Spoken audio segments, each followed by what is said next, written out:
ప్రజలని దగా చేసినటువంటి ప్రభుత్వం. పార్వతీపురం మన్యం జిల్లా సాలూరు పట్టణంలో పెరిగిన పెట్రోల్ డీజిల్ ధరలకు నిరసనగా స్థానిక మాజీ డిప్యూటీ సీఎం పీడిక రాజా దొర ఆధ్వర్యంలో భారీ ర్యాలీ చేపట్టారు. సాలూరు వైసీపీ కార్యాలయం నుంచి ఎంఆర్ఓ ఆఫీస్ వరకు ర్యాలీ నిర్వహించారు.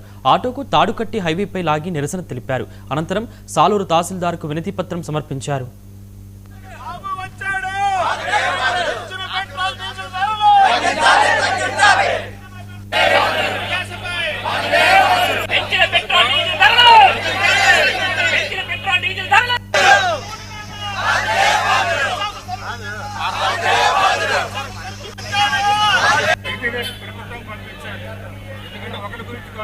మీకు నాకు ప్రజలందరికీ కావాలి. డీజిల్ ధరలు పెరిగేవి.